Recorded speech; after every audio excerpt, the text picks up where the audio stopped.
Hello दोस्तों, पशु परिचर भर्ती से संबंधित हमने पशुपालन वाले भाग के जितने भी टॉपिक हैं उनसे संबंधित जितने भी प्रश्न बनते हैं वो सारे मैंने आपको चैनल पे करवा दिए हैं।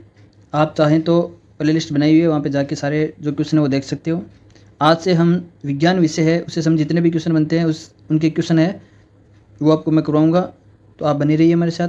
यदि ये सेशन अच्छा लगे तो कमेंट करना, लाइक करना और चैनल को सब्सक्राइब करना। तो पहला जो टॉपिक है विज्ञान में भौतिक और रासायनिक परिवर्तन, उससे संबंधित हम बात करें तो भौतिक रासायनिक परिवर्तन है वो जो टॉपिक है उससे संबंधित आज हम पहला क्वेश्चन करते हैं।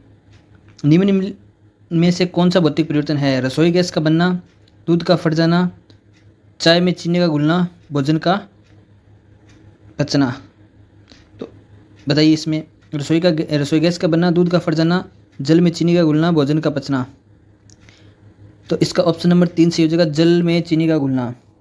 सबसे पहले आपको एक बात ध्यान रखनी है कि भौतिक परिवर्तन और रासायनिक परिवर्तन क्या होते हैं। इसमें एक छोटा सा कॉन्सेप्ट आपको ध्यान रखना है कि रिवर्स अभिक्रिया जिसमें भी होती है वो फिजिकली रिएक्शन अर्थात भौतिक परिवर्तन होगा। रिवर्स रिएक्शन का मतलब यदि आप जल में चीनी घोलते हो तो उस चीनी को किसी न किसी विधि के द्वारा वापस भी प्राप्त कर सकते हो, इसलिए एक ऐसा परिवर्तन है भौतिक परिवर्तन है। भौतिक परिवर्तन में जो रिवर्स रिएक्शन होती है, उत्क्रमणीयता होती है, वो लागू होती है, लेकिन रासायनिक अभिक्रियाओं में ऐसा नहीं होता है। जैसे एग्जांपल लेते हैं, यदि कोयला है वो जल के राख हो चुका है तो क्या राख से हम वापस कोयला बना सकते हैं क्या? तो ये कैसा रासायनिक परिवर्तन है। लेकिन यदि बर्फ़ पिघलने के बाद पानी बन जाए तो पानी को वापस हम बर्फ़ बना सकते हैं, नहीं बना सकते। तो बस इतना बात ध्यान रखना, जिस कोई भी पदार्थ है उसकी रिवर्स रिएक्शन हो रही है, ये एक ट्रिक याद रखनी, रिवर्स रिएक्शन जिसकी हो रही है वो तो भौतिक परिवर्तन है और जिसकी नहीं हो रही है वो रासायनिक परिवर्तन है। तो हम इससे संबंधित थोड़ा सा और पढ़ लेते हैं। भौतिक परिवर्तन ऐसे परिवर्तन है जिनमें कोई नया पदार्थ नहीं बनता, इनमें पदार्थ व रासायनिक संगठन व आणविक संरचना परिवर्तित नहीं होती है। भौतिक परिवर्तन प्राय अस्थायी होते हैं, इसमें प्रक्रिया केवल तभी तक होती है जब तक प्रक्रिया का कारण रहता है। अब हम इस परिभाषा से नहीं समझे तो कोई बात नहीं, हम बात करेंगे आगे। कागज के जो उदाहरण वो देखते हैं, कागज के टुकड़े करना, कागज का टुकड़ा करेंगे तो वापस उसमें कुछ परिवर्तन हुआ क्या? कागज के टुकड़े फिर कागज रह गए, कोई परिवर्तन नहीं हुआ, तो ये भी क्या भौतिक परिवर्तन है। शक्कर का पानी में घुलना, पानी के अंदर अगर शक्कर डाल दी, चीनी डाल दी तो फिर हम किसी न किसी विधि के द्वारा वापस उसको प्राप्त कर सकते हैं, ये भी भौतिक परिवर्तन है। अगर हम आगे बात करें, देखिए, कागज के टुकड़े करना, शक्कर का पानी में घुलना, संघनन, आसवन, ऊर्ध्वपातन, याद रखना ये तीनों जो हैं ये तीनों किस में आएंगे? फिजिकल जो रिएक्शन है भौतिक परिवर्तन में आएंगे। तीसरा पॉइंट हो चुका। चौथा है बल्ब का जलना। बल्ब का जलना है वो किस में आएगा? बल्ब का जलना, जलने से मतलब इसका कोई रासायनिक क्रिया नहीं है, सिर्फ ये जलना दिखा रहा है, हमें जो दिख रहा है उसमें कोई परिवर्तन नहीं हो रहा है। बल्ब का जलना किस में आएगा? भौतिक जो प्रक्रिया है भौतिक परिवर्तन में आएगा। इसके नेक्स्ट पॉइंट देखिए, सोना, लोहा, चांदी आदि का पिघलना, कांच का टूटना, लोहे का चुंबक में बदलना, स्प्रिंग की आकृति में परिवर्तन, चौक के छोटे छोटे टुकड़े कर चूर्ण बनाना, एल्यूमिनियम के टुकड़े को पीट कर उसका पतला पत्थर फॉइल बनाना, पानी का अवस्था परिवर्तन करना, जैसे जल से बर्फ, बर्फ से पानी, पानी से वाष्प, वाष्प से जल। यहाँ और तो आपको सब समझ में आ जाएगा, मेन पॉइंट है उनकी बात करते हैं। एक तो बल्ब का जलना, ये बात हो चुकी, और इसके अलावा हम बात करें तो लोहे का चुंबक में बदलना। देखो लोहे के द्वारा हम चुंबक बना सकते हैं। जो इलेक्ट्रिक चुंबक होती है वो लोहे के जो पदार्थ होते हैं उससे बनती है। यदि हम बाह्य जो इलेक्ट्रिसिटी हटा लेंगे तो वो जो इलेक्ट्रिक चुंबक है उस वो अपने गुणों को भी खो देगी। तो लोहे का जो चुंबक में बदलना और वापस उसका परिवर्तन हो जाता है, इसलिए एक ऐसा परिवर्तन है कि भौतिक चिन्ह है। इसी प्रकार हम बात करते हैं रासायनिक परिवर्तन में, ये ब्रेक जरूर पढ़ लेते हैं लेकिन आपको उदाहरण समझ में आ जाएगा। ऐसे परिवर्तन जिनमें नए पदार्थ बनते हैं रासायनिक परिवर्तन कहलाते हैं। रासायनिक परिवर्तन में मूल पदार्थ का रासायनिक संगठन, उसकी अनुसंरचना बदल जाती है। रासायनिक परिवर्तन प्राय स्थायी होते हैं। उदाहरण इनके कोयले, ईंधन का जलना। अब कोई भी चीज़ जलाने के बाद में वापस उसको ला सकते हैं क्या? तो नहीं ला सकते। तो ये कैसा परिवर्तन है? रासायनिक परिवर्तन है। एक ट्रिक बताएं तो यहाँ पे टूटना फूटना है वो किस में आएगा? भौतिक परिवर्तन में आएगा। और जलना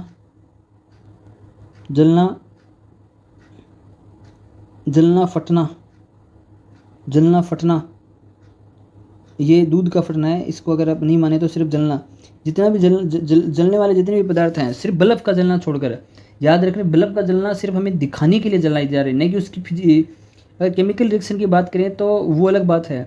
लेकिन सिर्फ बल्ब का जलना हमें दिखाने के लिए दिखाया जाए, तब बल्ब का जलना तो आ जाएगा फिजिकल रिएक्शन में, भौतिक परिवर्तन में। लेकिन यदि उसकी आंतरिक क्रिया की बात की जाए, बल्ब में कौन से पदार्थ हैं उनके द्वारा जला जा रहा है, तो अगर उसकी बात की जाए तब वो किस में आएगा, रासायनिक परिवर्तन में। लेकिन बल्ब का जलना किस में आएगा, भौतिक परिवर्तन में।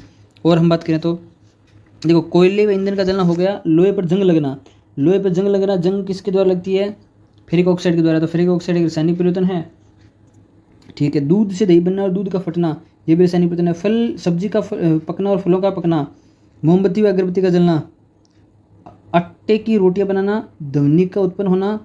देखो ध्वनि का उत्पन्न होना, इस बात को समझो आप, ध्वनि है, ध्वनि उत्पन्न होने के बाद में क्या वापस उसको रिवर्स कर सकते हैं क्या, एक बार हम बोलने के बाद में क्या हम अपनी आवाज़ को वापस ले सकते हैं क्या, नहीं ले सकते, तो ये भी रासायनिक परिवर्तन में माना जाएगा।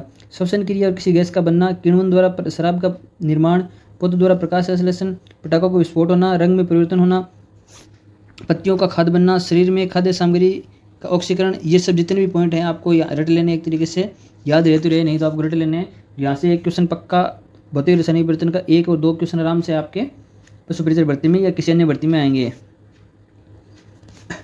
नेक्स्ट क्वेश्चन, नेक्स्ट पॉइंट है RS-प्री में आया हुआ ये, निम्नलिखित में कौन सा रासायनिक परिवर्तन उदाहरण है। प्रिज्म से गुजरने पर श्वेत प्रकाश का 7 रंगों में विभक्त होना, क्या ये रासायनिक परिवर्तन है, नहीं है, क्योंकि प्रकाश का 7 रंगों में विभक्त होना किसी कोई भी रासायनिक परिवर्तन को नहीं दर्शाता है।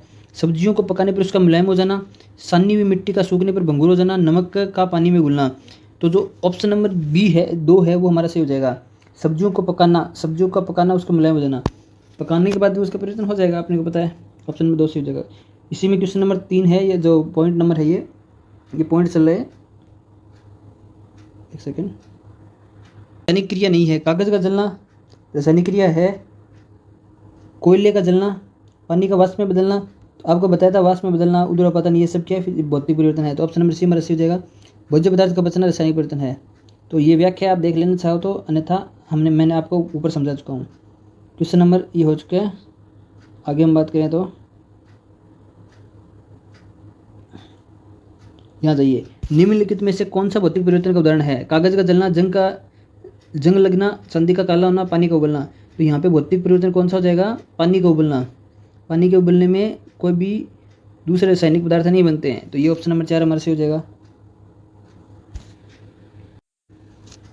ऑप्शन नंबर जो 4 है वो हमारा सही हो जाएगा। नेक्स्ट क्वेश्चन, निम्नलिखित में भौतिक परिवर्तन का उदाहरण कौन सा है। भौतिक परिवर्तन बताना है, कागज का फटना, जल का बर्फ बन जाना, पेड़ को काटना। बताइए इसमें कोई भी दूसरा पदार्थ बन रहा है क्या, नहीं बन रहा। तो ये सारे कैसे हैं, भौतिक परिवर्तन है। कैसे हैं, भौतिक परिवर्तन, ये बात ध्यान रखना है, कैसे हैं, भौतिक परिवर्तन है। नेक्स्ट क्वेश्चन है, निम्नलिखित में कौन सा एक भौतिक परिवर्तन है। दूध का खट्टा होना, लोहे छड़ का चुंबकन, तत्व का संक्षारण, लोहे को जंग लगना। लोहे चुंबक, अभी आपको बताया था, लोहा है, यदि चुंबक बन गया तो चुंबक का गुण जो हटाने पर, इलेक्ट्रिसिटी हटाने पर वो वापस लोहा बन जाता है। तो ये रिवर्स अभिक्रिया होती है, इसलिए ये कैसा है, भौतिक परिवर्तन है। कैसा है, भौतिक परिवर्तन। ऑप्शन 2 से हो जाएगा। इसके बाद में बात करें तो नेक्स्ट क्वेश्चन,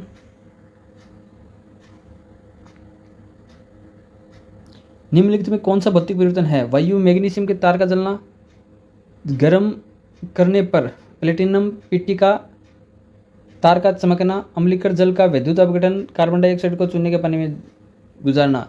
देखो ऑप्शन नंबर 2 चेक करो आप। गर्म करने पर प्लेटिनम तार का चमकना, चमकने से कोई रासायनिक अभिक्रिया होती है, कोई दूसरा पदार्थ बनता है या नहीं बनता। तो कैसा परिवर्तन है, भौतिक परिवर्तन है। कैसा परिवर्तन है, भौतिक परिवर्तन है। नेक्स्ट देखो,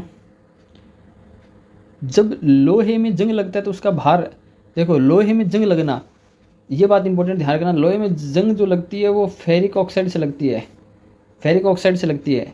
फेरिक ऑक्साइड और जुड़ जाता है उस पर, जो संक्षारण है, जंग है, उसमें क्या फेरिक ऑक्साइड आके ऑक्सीजन के साथ में फेरिक की क्रिया करके और जुड़ जाता है। इसलिए जंग लगने के बाद में लोहे का वजन क्या जाता है, बढ़ता है। क्या है, बढ़ता है। नेक्स्ट क्वेश्चन, धातु में जंग लगना किस प्रकार की अभिक्रिया है। तो जब फेरिक ऑक्साइड जुड़ता है वापस उसको हटा थोड़ी सकते हैं, नहीं हटा सकते। तो वो कैसा है, रासायनिक अभिक्रिया। किससे अभिक्रिया है, रासायनिक अभिक्रिया। ऑप्शन नंबर 2 से हो जाएगा। नेक्स्ट क्वेश्चन, रासायनिक रूप से जंग होती है। ये क्वेश्चन आए हुए हैं तो बार बार आ रहे, मतलब बताना चाहिए। अभी आपको बताया था मैंने, जंग लगना है, ये कैसा है, आयरन ऑक्साइड। कैसा है, iron oxide, Fe2O3, Fe2O3। Next question, एक बंद निकाय में भौतिक और रासायनिक परिवर्तन के समय कौन सा गुण अपरिवर्तित रहता है। तो एक बंद निकाय, उसमें भौतिक और रासायनिक परिवर्तन दोनों के समय एक गुण है वो अपरिवर्तित रहता है, उसका नाम बताना है।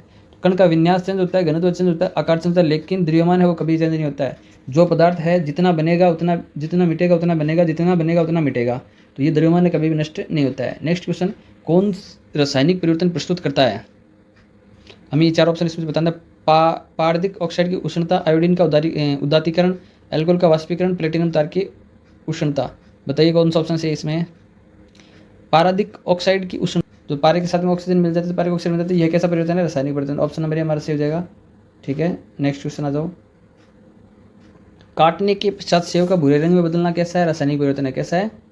रासायनिक परिवर्तन है। ये बात ध्यान रखना, आपको सारे क्वेश्चन हो जाएंगे फटाफट। कौन सा रासायनिक परिवर्तन है? बीकर में जल को उबलना, केला छीलना, एल्यूमिनियम पन्नी को काटकर उसके टुकड़े करना, दूध से दही जमना। तो ऑप्शन नंबर 4 हमारा सही हो जाएगा। नेक्स्ट क्वेश्चन, कौन सा भौतिक परिवर्तन में नहीं होता है? आकार में परिवर्तन, रंग में परिवर्तन, नए पदार्थ का बनना, घनत्व में परिवर्तन। तो नया पदार्थ है भौतिक परिवर्तन में नहीं बनता है, सेम ही पदार्थ रहता है, उसमें कोई नया पदार्थ नहीं बनता है। नेक्स्ट क्वेश्चन, निम्नलिखित में से कौन सा एक भौतिक परिवर्तन नहीं है? भौतिक परिवर्तन कौन सा नहीं है बताना हमें। जल का नमक में मिले भौतिक परिवर्तन है क्या? है। जल का क्वथनांक पर जल का वाष्प में बनना, ये भी है। ये आपको बताया, सब बताया मेरा। देखो, जल वाष्प का बनना, यहाँ पे कोई रासायनिक परिवर्तन नहीं हो रहा है। जल का बनना, गलनांक, बर्फ का जल में बनना, ये भौतिक परिवर्तन है। द्रवित पेट्रोलियम गैस का दहन, ये यहाँ पे देखो दहन हो रहा है। मैंने आपको बताया था जितना भी जलना जो सब ज़्यादा है, दहन सब ज़्यादा है, आग सब ज़्यादा है, तो ये कैसा है? रासायनिक परिवर्तन है। नेक्स्ट क्वेश्चन, निम्नलिखित में कौन सी गतिविधि रासायनिक परिवर्तन दर्शाती है? तो बर्फ का पिघलना, क्रिस्टलीकरण, पानी का उबलना, लकड़ी का जलना। लकड़ी का जलने के बाद में आप वापस उसको, उस राख को वापस लकड़ी बना सकते हो, अगर नहीं तो ये कैसा है? रासायनिक परिवर्तन है। नेक्स्ट क्वेश्चन, पौधों द्वारा ली गई विकिरण ऊर्जा निम्न परिणाम देती है। बताइए, जल का प्रकाश अपघटन, क्लोरोफिल का ऑक्सीकरण, ऑक्सीजन का अपचयन, कार्बन डाइऑक्साइड का ऑक्सीकरण। पौधों द्वारा ली गई विकिरण ऊर्जा है, उसके द्वारा क्लोरोफिल का क्या होता है? ऑक्सीकरण होता है। तो कैसे अभिक्रिया ये? क्लोरोफिल का ऑक्सीकरण। ऑप्शन नंबर 2 सही है। कैसे अभिक्रिया ये? रासायनिक परिवर्तन है। कैसा परिवर्तन है? रासायनिक परिवर्तन है। नेक्स्ट क्वेश्चन, शर्करा को एथेनॉल में रूपांतरित करना क्या होता है? क्या कहलाता है? किण्वन। क्या कहलाता है? किण्वन कहलाता है। शर्करा को एथेनॉल है उसमें रूपांतरित करना क्या कहलाता है? किण्वन कहलाता है। नेक्स्ट क्वेश्चन, क्या होता है जब एक लोहे के लिए कॉपर सल्फेट के विलयन में 20 मिनट तक डुबो दे? लोहे की कील का रंग भूरा हो जाता है और कॉपर सल्फेट के विलयन का रंग नीला फीका पड़ जाता है। ऑप्शन नंबर ए हमारा सही हो जाएगा कि जो लोहे की कील है उसका रंग कैसा हो जाएगा? भूरा हो जाएगा, और कॉपर सल्फेट के विलयन का रंग कैसा हो जाएगा? नीला है, वो फीका पड़ जाएगा। ठीक है, नेक्स्ट क्वेश्चन, ये का अभिक्रिया दे रखी है आपको। 4NH3 5O2 से बना है, नाइट्रोजन ऑक्साइड का 4 6H2O। इसमें आगे क्वेश्चन क्या देखते हैं। ये विस्थापन अभिक्रिया, संयोजन अभिक्रिया, अपचयन अभिक्रिया, उदाहरण अभिक्रिया है। तो इसमें ऑप्शन नंबर 3 हमारा सही हो जाएगा। 1 और 3 कैसे? देखो, विस्थापन अभिक्रिया और एक अपचयन अभिक्रिया। नेक्स्ट क्वेश्चन, विशुद्ध कार्बन के जलने से CO2 प्राप्त होती है, यह कैसी अभिक्रिया है? ये ऑक्सीकरण और अपचयन दोनों प्रकार की अभिक्रिया है। तो ऑप्शन नंबर 3 हमारा से ऑप्शन नंबर सी हो जाएगा। नेक्स्ट क्वेश्चन, अपचय अभिक्रिया के संदर्भ में किसी पदार्थ में हाइड्रोजन का निष्कासन क्या कहलाता है? हाइड्रोजन का निष्कासन क्या कहलाता है? ऑक्सीकरण। ऑक्सीकरण में क्या होता है? ऑक्सीजन का जुड़ना और हाइड्रोजन का हटना अर्थात निष्कासन क्या होता है? ऑक्सीकरण कहते हैं। नेक्स्ट क्वेश्चन, नम SO2 का विरंजक गुण किसकी वजह से होता है? ये अपचायी गुण की वजह से होता है। इंपॉर्टेंट क्वेश्चन करेंगे और बाकी हम नहीं करेंगे। ऑक्सीकरण है क्षति, किसकी क्षति है? इलेक्ट्रॉन की क्षति। हम अब इस बात को क्लियर कर लेते हैं। ऑक्सीकरण क्या होता है? देखो, ऑक्सीकरण में हाइड्रोजन का हटना, ऑक्सीजन का जुड़ना और इलेक्ट्रॉनों का त्याग करना, तीनों ही परिभाषा ऑक्सीकरण की है। वापस बताता हूँ कि ऑक्सीजन का जुड़ना, हाइड्रोजन का हटना और इलेक्ट्रॉनों का त्याग करना किसकी परिभाषा है? ऑक्सीकरण की। ऑप्शन नंबर 1 हमारा सही हो जाएगा। नेक्स्ट क्वेश्चन देखिए, FeCl3 का फेरिक क्लोराइड में परिवर्तन, यहाँ इलेक्ट्रॉनों का क्या हुआ है? ग्रहण हुआ है। क्या हुआ है? इलेक्ट्रॉनों का ग्रहण हुआ है। Cl-3 कम हो गए, ये क्या हो जाएगा? अपचयन हो जाएगा। क्या हो जाएगा? अपचयन होगा। ऑप्शन नंबर 2 से हो जाएगा। नेक्स्ट क्वेश्चन, वह पदार्थ 2 छोटे छोटे सरल अणुओं में टूटता है, उस अभिक्रिया को क्या कहते हैं? अपघटन अभिक्रिया। क्या कहते हैं? अपघटन अभिक्रिया। नेक्स्ट क्वेश्चन ए, जब पोटेशियम धातु की जल से अभिक्रिया करवाते हैं तो इसका क्या होता है? पोटेशियम होता है, उसके हमेशा क्या होता है? ऑक्सीकरण होता है। क्या होता है? ऑक्सीकरण होता है। नेक्स्ट क्वेश्चन, ऑक्सीकरण को किस रूप में परिभाषित किया जाता है? ऑक्सीकरण का मतलब इलेक्ट्रॉनों का त्याग करना अर्थात इलेक्ट्रॉनों की हानि। नेक्स्ट क्वेश्चन, OF2 में ऑक्सीकरण, ऑक्सीजन का ऑक्सीकरण अंक कौन सा है? OF2 में +2 नेक्स्ट क्वेश्चन, निम्नलिखित में एक ऑक्सीकारक कौन सा है? KMnO4 क्या है? ऑक्सीकारक है। नेक्स्ट क्वेश्चन, संक्षारण प्रदर्शित करता है। संक्षारण क्या प्रदर्शित करता है? एक उपापचयन क्रिया। संक्षारण उसमें फेरिक ऑक्साइड बनता है। क्या बनता है? Ferric oxide. तो एक उपचयन जो प्रक्रिया है वो क्या कौन प्रदर्शित करता है? संक्षारण।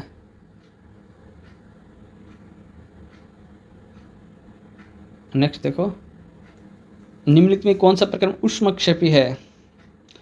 ऊष्मक्षेपी का मतलब क्या हुआ? ऊष्मा का त्याग करना, ऊष्मा को बाहर की तरफ धकेलना।